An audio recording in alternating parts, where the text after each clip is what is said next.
Louis Zamperini was a prisoner of war from 1943 to 1945, surviving through miserable beating, mainly because of his Olympic past.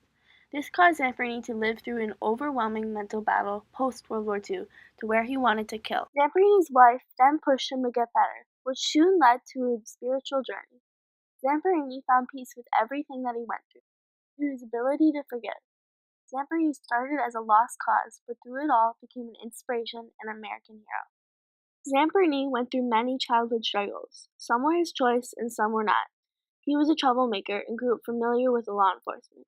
Drinking alcohol and smoking at a young age, on the wrong path, his family was afraid he would never change. After his first race, he would swear he was never going to run again, but it was either be a troublemaker or be a runner. Louis made the right choice and would run everywhere. Determination paid off. He beat the national high school mile record. This would bring attention to colleges. He later got a full-ride scholarship to the University of Southern California. He accepted but later dropped out due to training for the 1936 Olympics.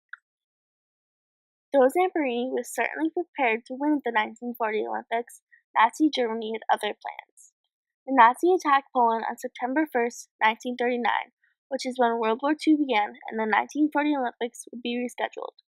But it wasn't until December 7th, 1941, when the Japanese bombed Pearl Harbor, that any hope of Zamperini going to another Olympics would be destroyed.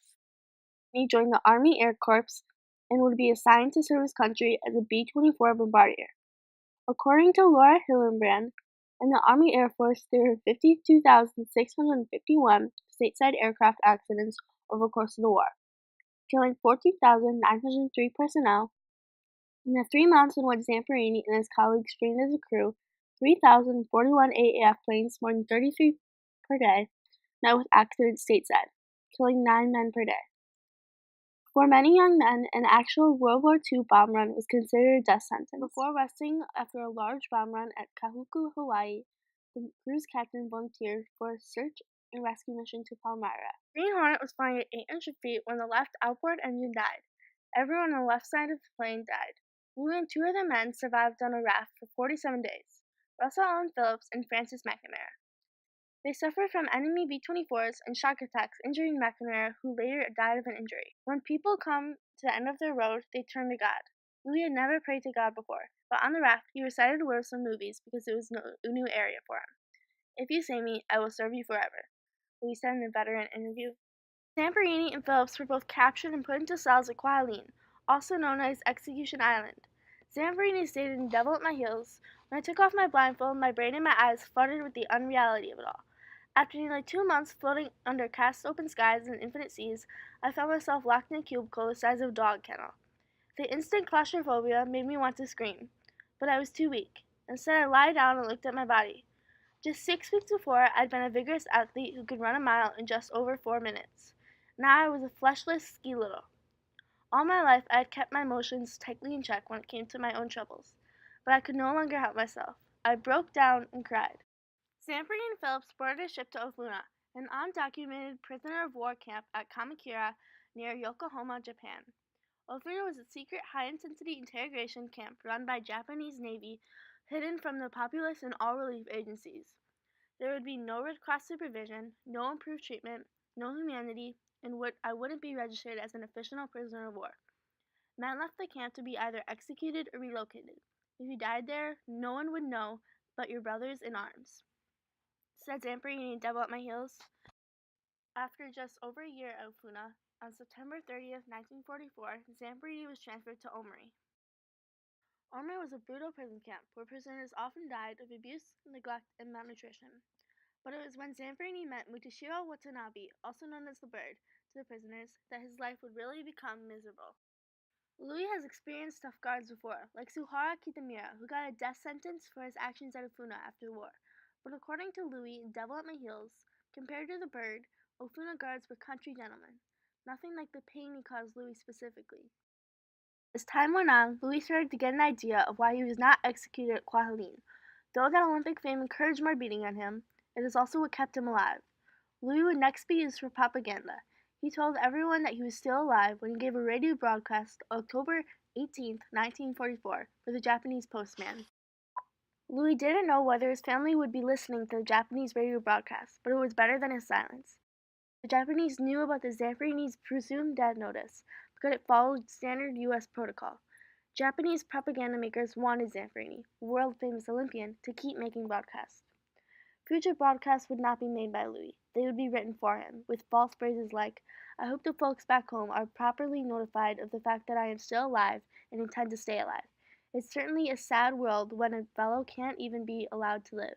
I mean, when a fellow is killed off by a so-called official report from Devil at My Heels." When Louis refused to be on the propaganda broadcast team, he was ordered to another POW camp, Natsu, on the western side of Honshu. Louis was assigned to Camp B4. Their waiting was the Burm. When the war ended after the bombing of Hiroshima, the bird got away and hid because he was sure they were to be put on the war crimes list.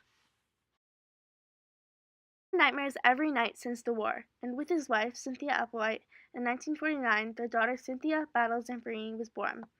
After that, Louis seemed like he was going to be all right, but he was out of control. Most of his nightmares consisted of the bird, choking him to death.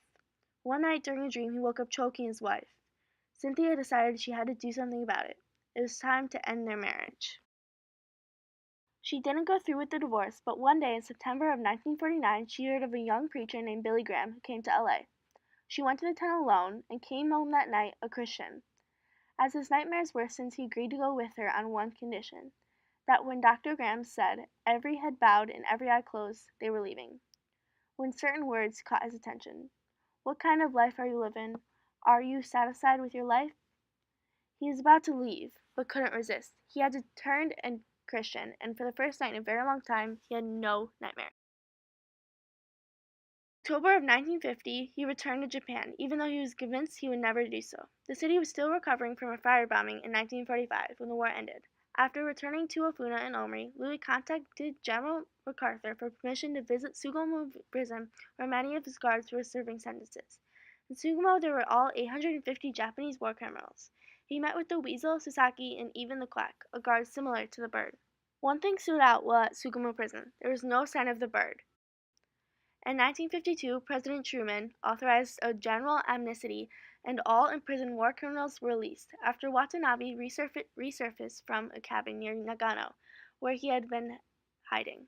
Because Zamperini was unable to see the bird, he wrote a letter.